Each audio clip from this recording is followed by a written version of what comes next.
Hello and welcome to an Easter special, the Punters Guide coming to this weekend. We've got jumps, we've got flat. We're going to hear from Jonjo and Jr. shortly on his rides at Haydock for some big prize money this weekend. But first of all, Jason Weaver's joined us for the flat, fresh from over the Father's Day on a Good Friday. A good card at Musselburgh. It's one of the funny ones for racing. Also got the Grand Nationals to look forward to. Then we've got the Classic Trials immediately after. But put some good prizes up north of the border. Yeah, they have. Musselburgh do a brilliant job. I always say that when I'm lucky enough to go up there, Bill Farnsworth, who looks after the squad, you see the same people there time and time again. That's often a good sign of a real good company working environment and big money on offer. Quite rightly, Oisin Murphy, he's going to be a bit of a draw as well, isn't he? Because he goes up there for some tidy looking rides. He certainly does, and one of them's in the opener. The 150 will start there with the Royal Mile handicap, a 3-year-old to contest over a mile, funnily enough. Oisin Murphy is on at Line of War, one of the very few offspring of the great Roaring Lion. Didn't he make a big impression early on? And he fairly bolted up, didn't he? And they were talking him up as an absolute superstar. He came out next time as a red-hot favourite, got lapped. He then was thrown in deeper company, Group 3 company, got beat again. This is a real regroup. He's come back down into handicap company. I hope that he can get his foot back on the ladder, but he's going to need to be pretty match fit if he's going to lower the colours of Captain Winters. Now, he ran really close behind Naval Power in listed company. That's very, very strong. And look, there's going to be I think £7 on official ratings between those two. Kevin Ryan amongst the winners at Doncaster, the opening meeting. They're pretty far forward. There's a real good opportunity as well. You won't see Tom Eves in these colours too often, or you didn't when you had Andrea there, of course, with the retainer for the owner. But Captain Winters is a class act in this lineup. Brilliant, yeah, looking forward to that one in the opener. The 225 we move on is the Musselburgh Silver Arrow, 7 furlongs, draw pretty key here in a big field. Last year's winner Guido Hanley Birthday in 5, but Autumn Festival, win after win after win, but it's going to be tricky out in 11.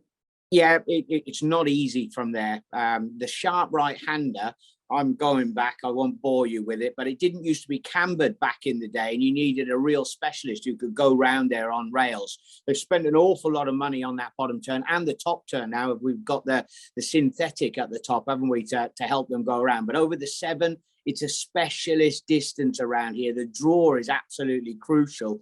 I have to say that Spirit of Light did really well over in Meydan. Now, he was trained there by Erwin Sharpie. He switched across to Ian Williams, and he's been going through the grades really nicely. If you think a close-up run behind Al Darsim of George Bowie's when recently seen is very, very good form.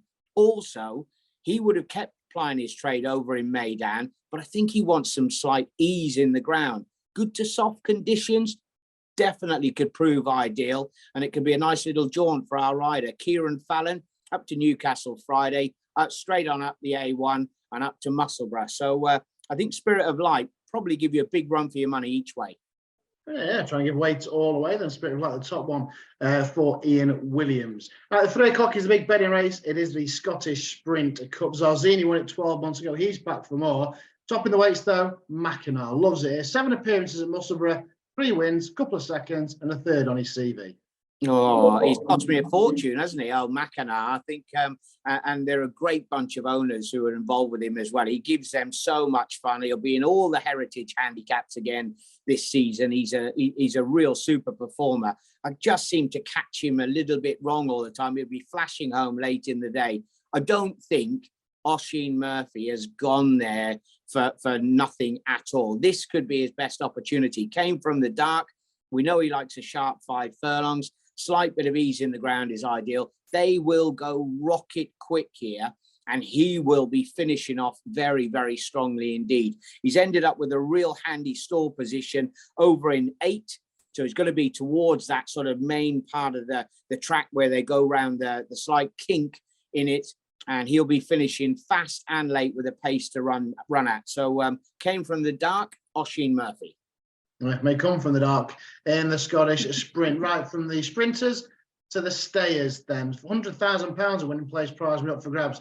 for the Queen's Cup over 1.75 miles, Jason, and they've been rewarded with a really deep field this year. Yeah, they have. The likes of Spirit Mixer was knocking around in all of the best divisions. If you were to look into his form, he's bumped into some really, really good types. Outbox is an absolute regular. If he's not in top handicap company, he's always testing it or dipping his toe into listed company. The one in here, probably, who switching back onto the flat, I think is going to be ideal because he hasn't really taken the jumps. Pleasant Man, wonderful pedigree, Galileo, and early on for Roger Charlton, they thought he was a very, very good horse. He's gone jumping. It didn't happen for him. Gelded, sent him jumping. It's not been great, if I'm being honest, and he's been punted on a few occasions.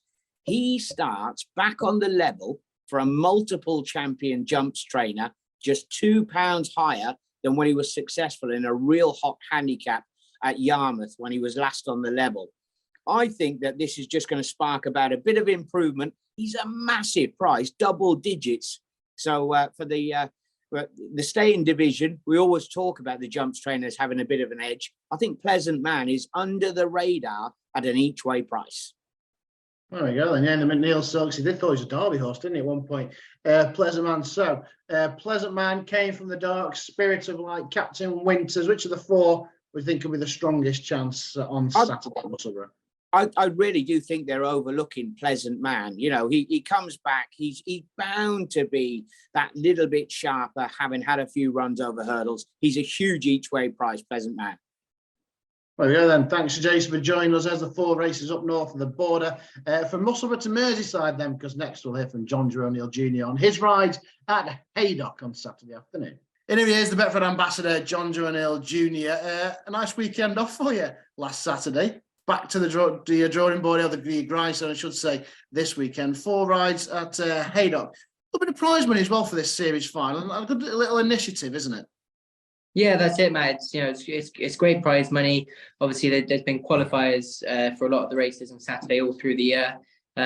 We managed to win 2 of the races last year, and they're 50 grand a piece. So they're good money for horses that probably wouldn't have the chance to run for that sort of money normally. So yeah, we're trying to aim a couple at it again this year. Oh, let's start with All the Glory ride. I mean, this is the maiden hurdle at 2:05. Yeah, she was a little bit disappointing earlier in the year. She had a couple of issues, so we've given her a nice long break. She wouldn't have really wanted heavy ground. Not that we got a lot of it through the winter, but we gave her a nice break. And she's a lot stronger this time round. She got some smart bumper form last year. She ran well in the Aintree Mares bumper last year. So we're hoping on that sort of form she can kind of put a step in the right direction. But she's going to need to, but it looks a nice opportunity for her too. Okay, and on the 240, we've got Morning Spirit. He's been a great old sort, hasn't he? Yeah, he's very consistent. And he sometimes throws the odd bad run in, but he's a horse that likes cutting the ground. He won nicely at Carlisle earlier in the season. I thought he ran well at Sandown last time out. And again, he qualified for this race. He wouldn't have really had the opportunity to run for 50 grand apart from this race through the year. So we're looking forward to running him. He actually ran well at Haydock early in the season, but 3-4 on soft ground probably just stretched him. So thinking 3 mile 1 round here, he's a great jumper. I think it should suit him, but obviously with prize money on, it's a very competitive race. I was just about to say, I was looking at it. It is quite a deep race, isn't it? I mean, Sam Barton's is a horse that kind of frustrated me, but he's talented. One True King, similarly. Encard won a big prize around here as well. So it is a deep race, isn't it? It is, yeah, it is. I mean, but I suppose wouldn't expect anything less for the money that's up for grabs. So it's good. That they've done well putting the money up, and it's a good initiative. So it's good. It's nicely supported. At 3:15, it's so Fury. This is a nice young horse. He's just at a novice company. Yeah, he needed 4 runs the last time to run here today. It was always his plan all year round, really, this type of race. We won it with a horse called Antalya last year, who goes to Aintree. And he just had the nice type of profile. We think he got the trip nicely at Ascot. Probably gave the winner, I think it was Thomas Moore, a little bit too much leeway in that race. So hoping, the experience probably did him no harm. and hoping he can take a step forward. He wouldn't want the ground too soft, but hopefully it'll be drying out. And then in the veterans at 350, the old boy Cobolobo, who's got plenty of weight to carry. Yeah, he has. I don't think that would bother him. He's a nice big horse. He's dropped down to 0-1. He's 122 now, so he just scraped into 120. Veterans race, he's won there before. It looks a good opportunity for him to get back on track.